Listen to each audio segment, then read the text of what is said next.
Hello दोस्तों, स्वागत है आपका सक्सेस विथ राहुल चैनल में। दोस्तों, आज से हम लोग इतिहास विषय पढ़ने वाले हैं। दोस्तों, अगर आप कोई भी सब्जेक्ट पढ़ना चाहते हैं तो उस सब्जेक्ट के बारे में आपको अच्छे तरीके से जानकारी होनी चाहिए। अगर आप आज इतिहास पढ़ने जा रहे हैं तो सबसे पहले तो आपको इतिहास के बारे में अच्छे से जानकारी होनी चाहिए कि इतिहास क्या है। इतिहास सब्जेक्ट सबसे पहले आया कहाँ से, इसके जनक कौन है। और कोई भी सब्जेक्ट पढ़ने का सबसे आसान तरीका होता है उसको पार्ट बाय पार्ट बांट कर पढ़ना। आसान हो जाता है, याद करने में भी आसान होता है और पढ़ने में भी और पढ़ाने में भी आसान हो जाता है। तो अध्ययन की सुविधा के अनुसार इतिहास जो विषय है, इतिहास के बारे में भी आज हम लोग जो पढ़ने जा रहे हैं, इतिहास को भी अध्ययन की सुविधा से कई खंडों में विभाजित किया गया है। तो आज हम लोग यही इतिहास के बारे में पढ़ेंगे। अब जो भारत का जो इतिहास है, भारत के इतिहास को कई कालखंडों में बांटा जाता है। तो कई कालखंडों में कौन कौन बांटा जाता है? कई कालखंड को तो छोड़ दीजिए, कई आधार पर बांटा जाता है। कभी आपको लिपि के आधार पर मिलेगा तो कभी आपको उपकरण के आधार पर आपको विभाजन मिलेगा।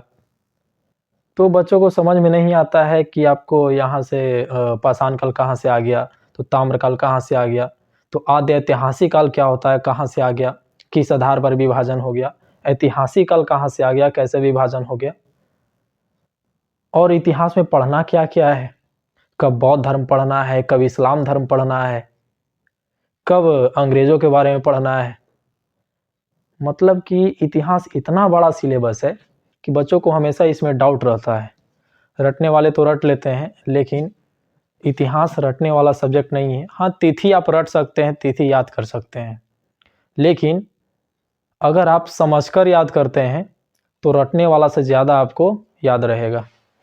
इसलिए आज से हम लोग इतिहास विषय जो पढ़ेंगे उसको अच्छे तरीके से हम लोग पढ़ेंगे, बहुत अंदर गहराई में जाकर पढ़ेंगे। तो आज तो आपका इंट्रोडक्शन क्लास रहेगा कि इतिहास है क्या, और हम लोग इतिहास में आज से पढ़ने वाले क्या हैं, यानी कि आज इसका सिलेबस जानेंगे। तो इतिहास क्या है? आप लोग भी अगर कंपटीशन की तैयारी करते होंगे या पहले भी इतिहास के बारे में पढ़े होंगे तो कोई भी सर यही बताते हैं कि जो घटना बीत गया है अगर उसके बारे में आप अध्ययन कर रहे हैं तो वही क्या है, इतिहास है। यानी कि अतीत को ही क्या कहा जाता है, अतीत को ही क्या कहा जाता है, इतिहास कहा जाता है। ये इतिहास जो शब्द है, हिस्ट्री जो शब्द है, हिस्ट्री हमारा इंडिया का शब्द नहीं है, यह एक ग्रीक भाषा का शब्द है। हिस्ट्री जो है, हिस्ट्री जो शब्द है आपका, यह एक ग्रीक भाषा से निकला है, यूनान भाषा से निकला है। और यह किस शब्द से निकला है? तो हिस्टोरिया, एक शब्द है हिस्टोरिया, और इस हिस्टोरिया शब्द का मतलब ही होता है अतीत। और इसी हिस्टोरिया शब्द से आपका जो सब्जेक्ट है हिस्ट्री उत्पन्न हुआ है, हिस्टोरिया से ही। और हिस्टोरिया जो है आपका ग्रीक भाषा का एक शब्द है। तो इतिहास आया कहाँ से? तो ग्रीक भाषा से। लाने वाले कौन है? खुद से तो उड़कर आ गया नहीं होगा, तो लाने वाले कौन है? तो आपका हेरोडोटस। यही व्यक्ति हुए जो ग्रीक भाषा के शब्द हिस्टोरिया से सबसे पहले आपको हिस्ट्री बनाए, और हिस्ट्री के बारे में अपना एक सबसे पहला, जो आपको इतिहास में जो सबसे पहला पुस्तक मिलेगा इसी व्यक्ति का मिलेगा, और उस पुस्तक का नाम है हिस्टोरिका। इनके पुस्तक का नाम क्या है? हिस्टोरिका। हिंदी में भी लिख देते हैं हिस्टोरिका। यानी कि इतिहास जो विषय है हमारे भारत का विषय नहीं है, ऐसे पढ़ने के लिए पूरी दुनिया में पढ़ा जाता है, सभी देशों का आपको ये विषय कहलाएगा। लेकिन मेरा कहने का मतलब है कि हमारे देश में उत्पन्न होने वाला विषय नहीं है। इसका जो उत्पत्ति है आपको यूनान में हुआ, और यूनानी भाषा यानी कि ग्रीक भाषा से हुआ। और किस शब्द से हुआ? तो आपको हिस्टोरिया शब्द से हुआ। इसका मतलब क्या होता है? तो अतीत। अतीत का मतलब जो पास्ट में बीत चुका है, जो पहले घटना घट चुका है, उसी को अतीत और ग्रीक भाषा में हिस्टोरिया कहा जाता है। इसी शब्द से आपको बना है हिस्ट्री।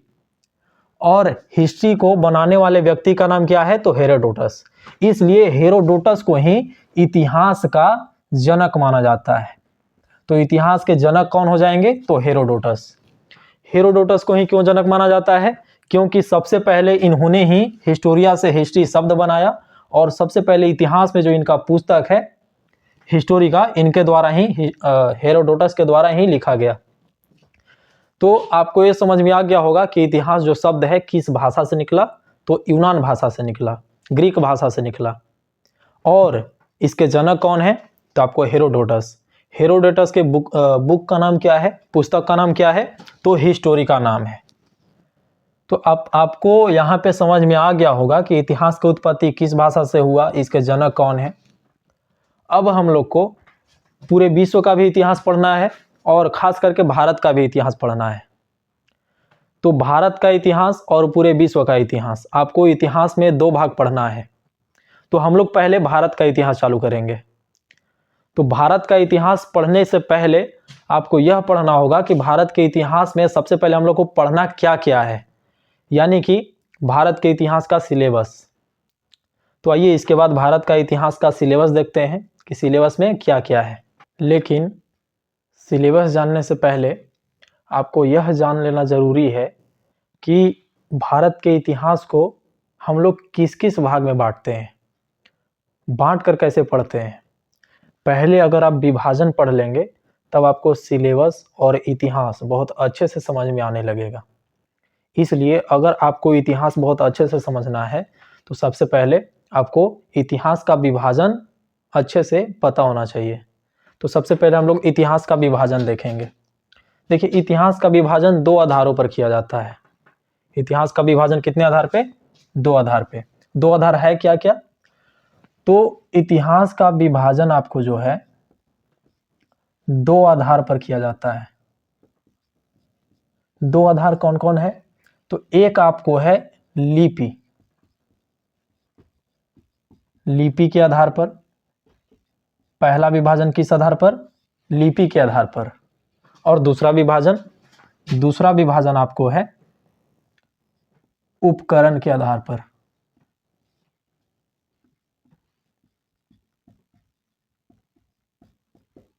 तो आपको इतिहास का विभाजन 2 आधार पर किया जाता है, एक लिपि के आधार पर और एक उपकरण के आधार पर।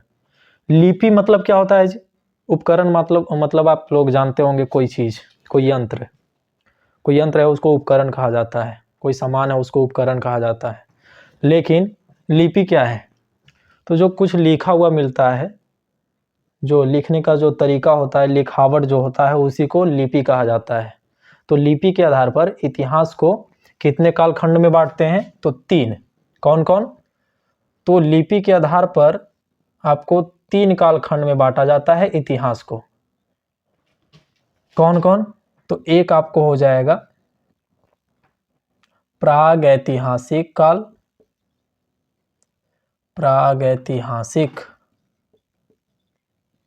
एक हो जाएगा आपको आद्य ऐतिहासिक काल, और एक हो जाएगा आपको ऐतिहासिक काल। लिपि के आधार पर इतिहास को 3 भाग में बांटा जाता है। एक हो जाएगा प्रागैतिहासिक, एक हो जाएगा आद्य ऐतिहासिक और एक हो जाएगा ऐतिहासिक काल। आप लोग इतना जरूर जानते होंगे कि मानव जो है उसका पृथ्वी पे क्रमिक विकास हुआ है। मानव एकाएक धरती पर उत्पन्न नहीं हो गया है। मानव का विकास, पहले आदि मानव हुआ करते थे, फिर धीरे धीरे विकास होते गया और इस विकास के फलस्वरूप ही आज आपका मानव देखने को मिलता है इस स्थिति में। आज के मानव को तो कहना ही नहीं है, इतना तरक्की कर लिया है कि कुछ भी कर सकता है। लेकिन आदि मानव जो थे, जो गुफा में रहते थे, शिकार करते थे, जो चमड़ा के कपड़ा पहन के रहते थे, जानवर के चमड़ा का, छाल का, पत्ता का, न खाने का ठिकाना, न रहने का ठिकाना, खाना बदोश हुआ करते थे।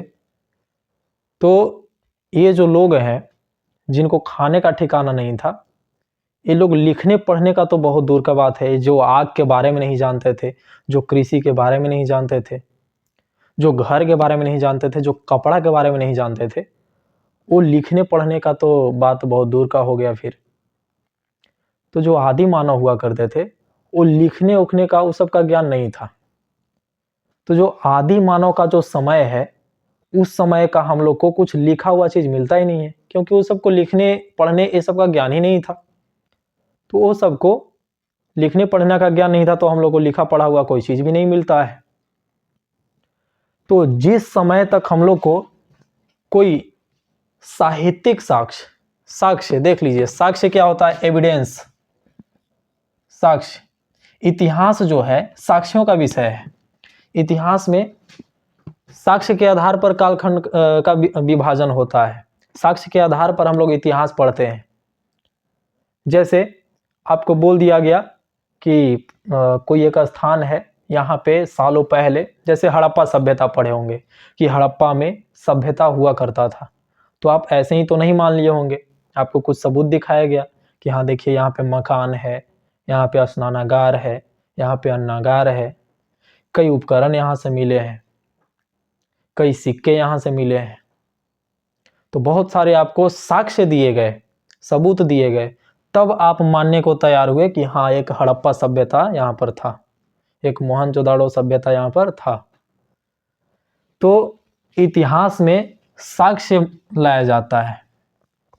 तो अगर आप साक्ष्य की बात करेंगे तो साक्ष्य दो तरह से आप हो सकता है, एक साहित्यिक साक्ष्य, एक साहित्यिक और एक पुरातात्विक। साहित्यिक साक्ष्य क्या होता है? पुरातात्विक साक्ष्य क्या होता है? साक्ष्य यानी एविडेंस, सबूत कि हाँ उस समय आदमी हुआ करते थे, उस समय एक सभ्यता था, तो उसका साक्ष्य दो, हम नहीं मानेंगे, हमको साक्ष्य मिलना चाहिए। तो जो साक्ष्य मिलेगा आपको दो तरह का मिलेगा, एक साहित्यिक साक्ष्य और एक पुरातात्विक साक्ष्य। साहित्यिक साक्ष्य क्या होता है?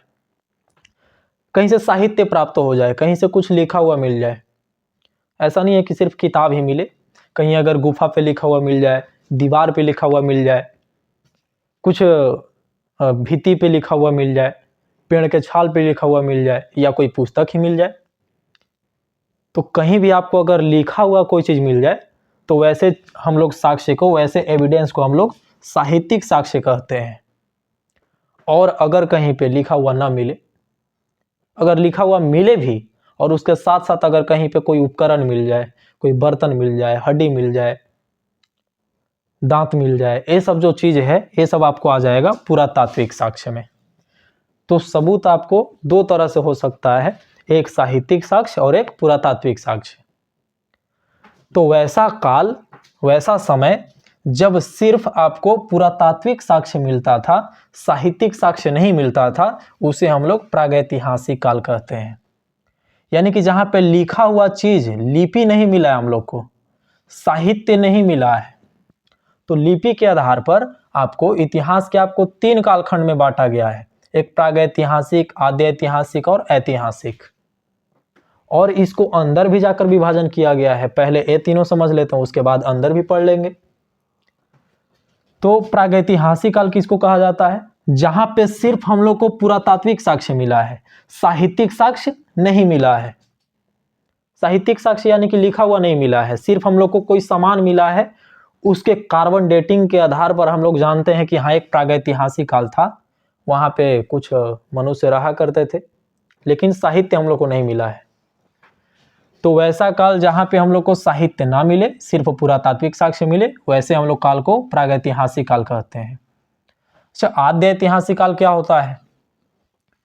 आद्य ऐतिहासिक काल तो वैसा काल जहां पे आपको साहित्यिक साक्ष्य भी मिला हो, पुरातात्विक साक्ष्य भी मिला हो, हाँ दोनों मिला हो। लेकिन एक बात है कि साहित्यिक साक्ष्य जो मिला है, यहाँ पे साहित्यिक साक्ष्य मिलेगा, पुरातात्विक साक्ष्य भी मिलेगा, लेकिन जो यहाँ पे साहित्यिक साक्ष्य मिलेगा आद्य ऐतिहासिक काल में, उसे हम लोग आज के जो मनुष्य हैं अभी तक समझ नहीं पाए हैं, पढ़ नहीं पाए हैं कि क्या लिखा हुआ है। लिपि तो मिल गया है, साहित्य तो मिल गया है, लेकिन हम लोग अभी उसको बढ़िया से पढ़ नहीं पाए हैं कि इसमें लिखा क्या है। हम लोग जानकारी प्राप्त नहीं कर पाए हैं कि उस समय का मनुष्य इस संकेत का मतलब क्या जानता था। हम लोग अभी यह नहीं जान पाए हैं। तो जिस काल में मनुष्य लिखा करता था और हम लोग को लिपि मिला है, लेकिन हम लोग पढ़ नहीं पाए हैं, अच्छे से समझ नहीं पाए हैं, तो वैसे काल को हम लोग आद्य ऐतिहासिक काल कहते हैं। जहां पे पुरातात्विक साक्ष्य मिला और साहित्यिक साक्ष्य नहीं मिला उसको प्रागैतिहासिक, जहां पे पुरातात्विक भी मिला और साहित्यिक भी मिला लेकिन साहित्य को हम लोग पढ़ नहीं पाए हैं, तो ऐसे काल को आद्य ऐतिहासिक। अब ऐतिहासिक काल किसे कहा जाता है? जहां पे साहित्यिक भी मिला है, पुरातात्विक भी मिला है, और जो साहित्य मिला यहां पे उसको हम लोग अच्छे तरीके से पढ़ पाए हैं। तो अगर साहित्य मिला है, पुरातत्व तो आपको पुरातात्विक साक्ष्य तीनों में मिलेगा, लेकिन साहित्यिक साक्ष्य आपको आद्य और ऐतिहासिक में ही मिलेगा। लेकिन आद्य वाले साहित्यिक साक्ष्य को हम लोग नहीं पढ़ पाए हैं और ऐतिहासिक वाले साहित्यिक साक्ष्य को हम लोग अच्छे तरीके से समझ पाए हैं, पढ़ पाए हैं। हम लोग आज जानते हैं कि उस समय के मनुष्य क्या बोलना चाहते थे, क्या करना चाहते थे।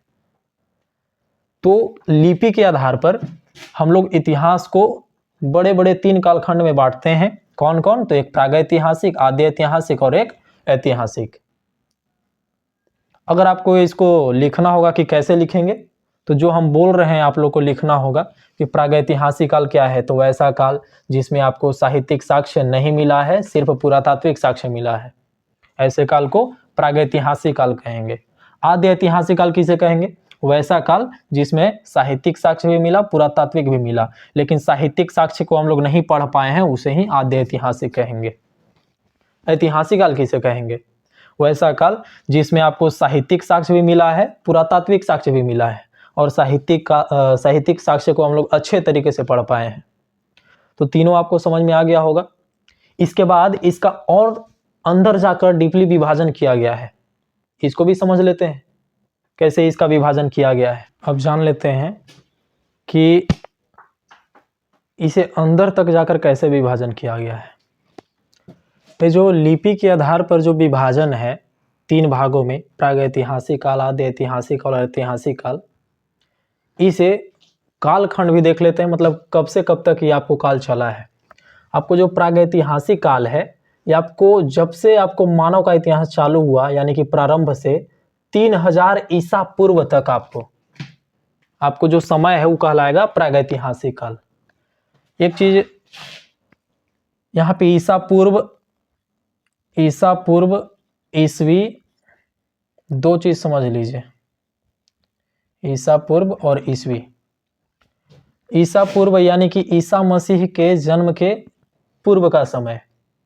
अगर ईसा मसीह के जन्म को हम लोग 0 मान लेते हैं, तो इनके जन्म के पहले जो आपको जितना घटना घटा है उसको हम लोग ईसा पूर्व यानी कि BC में हम लोग लिखते हैं। और ईसा मसीह के जन्म के बाद का जो समय है, 1 2 3 4 ऐसे करते करते अभी जो 2025 चल रहा है, इसे हम लोग ईसवी में लिखते हैं। यानी कि इसको CE में भी लिखा जाता है, ईसवी या CE, या इसको AD में भी लिखा जाता है। BC का मतलब होता है before the birth of Jesus Christ, और CE का मतलब होता है कॉमन एरा, और AD का मतलब होता है एनो डोमिनी। ईसवी, CE, AD, इस सब का मतलब होता है ईसा मसीह के जन्म के बाद का समय, और ईसा मसीह के जन्म के पहले के समय को हम लोग ईसा पूर्व या BC कहते हैं। तो अब आपको इसमें दिक्कत नहीं होना चाहिए, हमेशा आपको ईसा पूर्व, BC, AD, CE ये सब लिखा मिलेगा। इतिहास अगर आप पढ़ रहे हैं तो हमेशा यही सब मिलेगा, तो इसलिए आपको एक बार समझा दिए। अब आइए यहाँ पे प्रागैतिहासिक काल आपको कहाँ से कहाँ तक होगा, तो मानव के इतिहास जब से शुरू हुआ तब से लेकर आपको 3000 ईसा पूर्व तक होगा प्रागैतिहासिक काल। प्रागैतिहासिक काल को आपको 3 भाग में बांटा जाता है। देखिए, प्रागैतिहासिक काल जो है, उस समय मनुष्य जो है खाना बदोश हुआ करता था, यानी कि सिर्फ खाने के लिए जीता था, जीने के लिए नहीं खाता था, खाने के लिए जीता था। यानी कि कैसे भी खाना मिल जाए, शिकार करके मिल जाए, या फिर कोई आके जंतु मार दे, बाघ शेर मार दे, उसको हम लोग चुरा कर खा लें, यही होते रहता था पहले। तो उस समय आदमी जो था, मनुष्य जो था, शिकारी था। तो शिकारी लोग ज़्यादातर पत्थर का यूज करते थे, पत्थर यानी कि पाषाण। अब उसी के नाम पर आपको पड़ा है यहाँ पे पाषाण काल। जब तक मनुष्य पत्थर का यूज किया है हथियार के तौर पे, तब तक उस काल को हम लोग पाषाण काल कहते हैं। तो प्रागैतिहासिक काल आपको पूरे के पूरे आपको पत्थर युग मिलेगा, इसलिए इसे हम लोग पाषाण काल कहते हैं। तो पाषाण काल आपको 3 भागों में बंटता है। कौन कौन? एक आपको है पूरा पाषाण काल, जो आपको चलेगा प्रारंभ से लेकर 10,000 ईसा पूर्व तक। फिर आपको मध्य पाषाण काल, जो आपको चलेगा 10,000 ईसा पूर्व से लेकर 5500 ईसा पूर्व तक। और तीसरा जो है नवपाषाण काल। नवपाषाण काल आपको 5500 से लेकर 3000 ईसा पूर्व तक चलेगा। और 3000 ईसा पूर्व के बाद क्या? तो मनुष्य लिपि का ज्ञान सीख लेता है, कुछ लिखने पढ़ने लगता है, जो हम लोग नहीं जान पाए हैं अभी तक, हम लोग को अभी समझ नहीं आया है। और उस काल को ही हम लोग क्या कहते हैं? आद्य ऐतिहासिक काल। तो जो ये 3000 ईसा पूर्व से लेकर 600 ईसा पूर्व तक का जो समय है, इसे हम लोग आद्य ऐतिहासिक काल कहते हैं। इसमें आपको 2 चीज समझना है आपको, एक है सिंधु घाटी सभ्यता और एक है वैदिक सभ्यता। आद्य ऐतिहासिक काल में आपको ये 2 टॉपिक आता है, सिंधु घाटी सभ्यता कह लीजिए या हड़प्पा सभ्यता कह लीजिए, दोनों एक ही चीज है। और अगला है आपको वैदिक सभ्यता। ये सब क्या है, सभ्यता क्या होता है, ये सब जब आपको चैप्टर चालू होगा तब आपको समझाया जाएगा। सभ्यता क्या है, संस्कृति क्या है, वैदिक सभ्यता क्या है, ऋग वैदिक काल क्या है, उत्तर वैदिक काल क्या है, सब आपको समझ में आ जाएगा। अभी सिर्फ हम लोग सब्जेक्ट के बारे में थोड़ा जानकारी ले लेते हैं, उसके बाद आपको अंदर जाकर पढ़ाया जाएगा। तो 600 ईसा पूर्व तक आपको 2 चीज पढ़ना है, सिंधु घाटी सभ्यता और वैदिक सभ्यता, या इसको वैदिक काल कहा जाता है।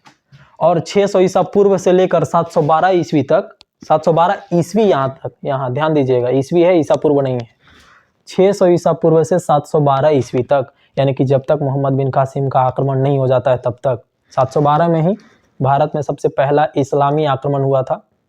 इस्लाम धर्म के लोग यहाँ पे सबसे पहले अरब आक्रमणकारी आए थे यहाँ पे। तब 712 ईस्वी तक, 600 ईसा पूर्व से लेकर 712 ईस्वी तक जो काल है उसे हम लोग ऐतिहासिक काल कहते हैं।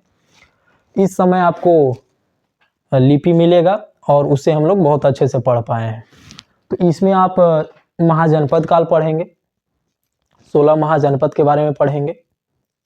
बहुत सारे टीचर को हम देखते हैं कि महाजनपद सिर्फ 16 बता दिया जाता है, उनका राजधानी बता दिया जाता है, बस महाजनपद खत्म। लेकिन महाजनपद के अंदर भी जाकर सवाल पूछ लेता है। तो हम लोग महाजनपद के बारे में भी हम लोग बहुत अंदर से जाके पढ़ लेंगे। और फिर है बौद्ध धर्म और जैन धर्म। महाजनपद में ही एक आपको था मगध, 16 महाजनपद में एक था मगध, जो 16 में सबसे शक्तिशाली उभर कर आता है। तो मगध कैसे बन गया? तो एक पढ़ना है आपको मगध का उत्कर्ष, मगध कैसे ऊपर आ गया, सबसे शक्तिशाली कैसे बन गया। तो मगध अपने सम्राटों के वजह से इतना शक्तिशाली बनता है। और मगध साम्राज्य के समकालीन ही आपको 2 धर्म पढ़ना है, एक बौद्ध धर्म और एक जैन धर्म।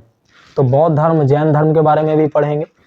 और यहाँ जो साहित्य मिले हैं बौद्ध और जैन के, वे हम लोग पढ़ पाए हैं, इसलिए इसे हम लोग रखे हैं ऐतिहासिक काल में। अगला है आपको मौर्य काल। मौर्य काल एक बहुत महत्वपूर्ण आपको टॉपिक है। मौर्य के बाद आपको मौर्योत्तर काल, फिर पढ़ना है आपको गुप्त काल। गुप्त काल भी आपको बहुत महत्वपूर्ण है। और फिर आपको एक चीज पढ़ना है हर्षवर्धन का शासनकाल। और फिर इसके बाद 712 में आपको इस्लाम का आक्रमण यहाँ पे होगा और फिर आपको मिडाइवल हिस्ट्री चालू हो जाएगा। तो प्राचीन इतिहास में इतना पढ़ना है आपको। अब ये आपको ऐसे ऐसे लिखा हुआ है अलग अलग, तो आपको पूरा सिलेबस समझ में नहीं आ रहा होगा, इसलिए पूरा सिलेबस आपको एक बार हम यहाँ पे लिख देते हैं। लेकिन इससे पहले आपको हम पीछे बताए कि इतिहास का विभाजन 2 आधार पे होता है, एक लिपि के आधार पर जो आपको सामने है और एक उपकरण के आधार पर। तो उपकरण के आधार पर कौन कौन है वो पहले देख लेते हैं। उपकरण के आधार पर आपको इतिहास का विभाजन जो है 4 भागों में किया जाता है। लिपि के आधार पर आपको 3 था, प्रागैतिहासिक, आद्य ऐतिहासिक और ऐतिहासिक। उपकरण के आधार पर यानी कि चीज वस्तु के आधार पर आपको 4 भागों में। कौन कौन? तो एक पाषाण काल, एक ताम्र पाषाण काल, एक कांस्य युग और एक लौह युग। अब आप लोग के समझ में थोड़ा सा दिक्कत होगा कि यहाँ भी पाषाण काल है, यहाँ भी पाषाण काल है, फिर ताम्र पाषाण काल है, कांस्य युग है, ये क्या होता है? तो देखिए, काल के आधार उपकरण के आधार पर, उपकरण मतलब सामान, जैसे आपको अभी बताया कि शुरुआती जो मानव था खानाबदोश था, शिकारी था, शिकार करने के लिए वह पत्थर के औजार का उपयोग करता था। तो जब तक पत्थर के औजार का उपयोग किया मनुष्य, तब उसे हम लोग कहते हैं पाषाण काल। जब तक मनुष्य पत्थर का हथियार यूज किया उसे पाषाण काल कहा जाएगा। और पाषाण काल को कितने भाग में बांटते हैं यहाँ पे आपको बता दिया गया है। और कुछ समय बाद ऐसा हुआ कि मनुष्य सबसे पहले धातु का खोज कर लिया, और सबसे पहला जो धातु मनुष्य खोजा उसका नाम था तांबा। आप लोग भी जानते होंगे।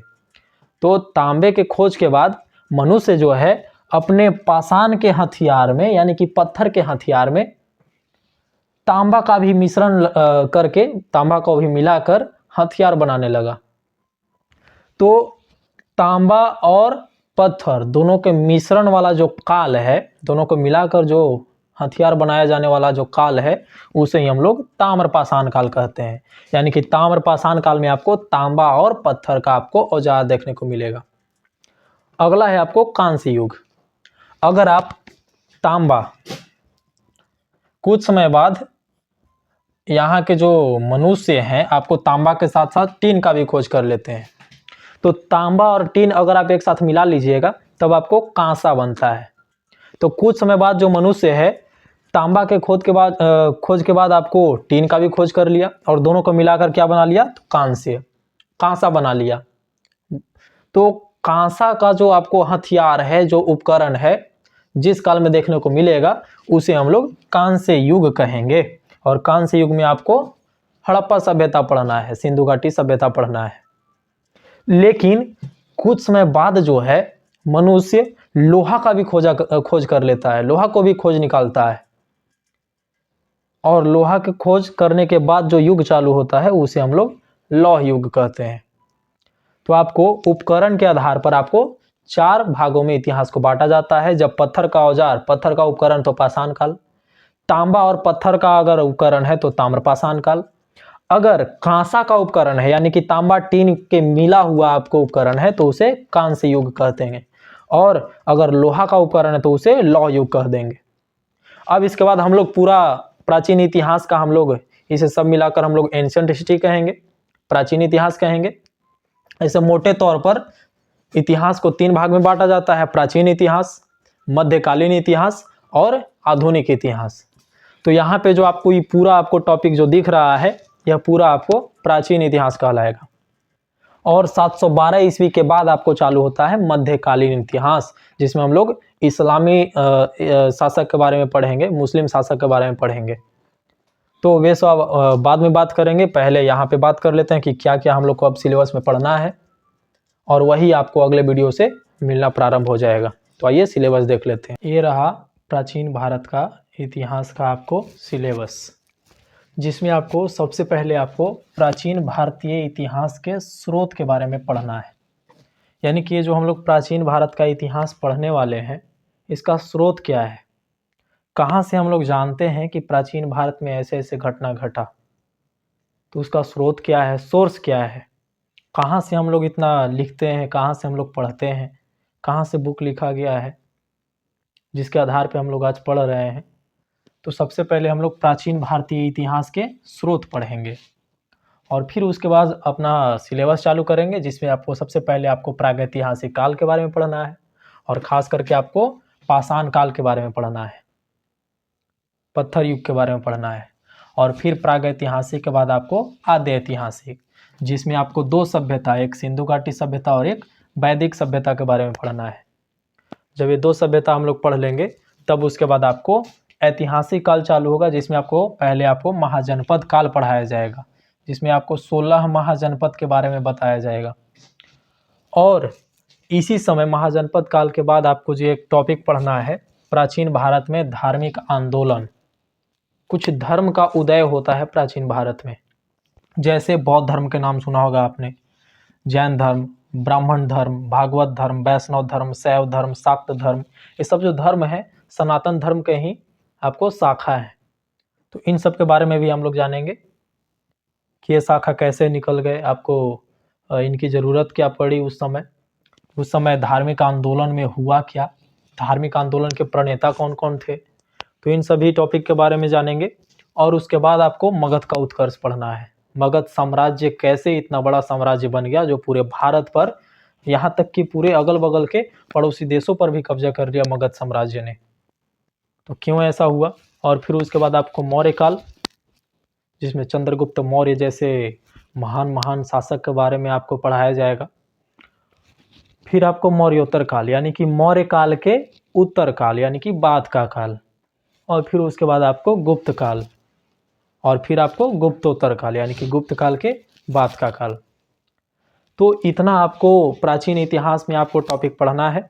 10 टॉपिक कह लीजिए या 10 चैप्टर कह लीजिए, इतना ही पढ़ना है। इतना पढ़ने के बाद आपको मध्यकालीन इतिहास चालू किया जाएगा। तो सिलेबस इतना, कल से आपको शुरू से आपको वीडियो मिलना प्रारंभ हो जाएगा। अगर आपको यह वीडियो पसंद आया होगा, अगर मेरा मेहनत पसंद आया होगा तो सपोर्ट कीजिएगा, लाइक कीजिएगा। अच्छा लगे तो कुछ 2-4 बात कमेंट में मेरे बारे में बोल भी दीजिएगा। अगर कुछ सजेशन भी देना हो तो सजेशन भी दे सकते हैं कि मैं और क्या सुधार कर सकूं। अपना बड़ा भाई समझ के, छोटा भाई समझ के जो भी सजेशन देना होगा, आपका सजेशन का स्वागत है। आज का वीडियो इतना ही रखते हैं। धन्यवाद।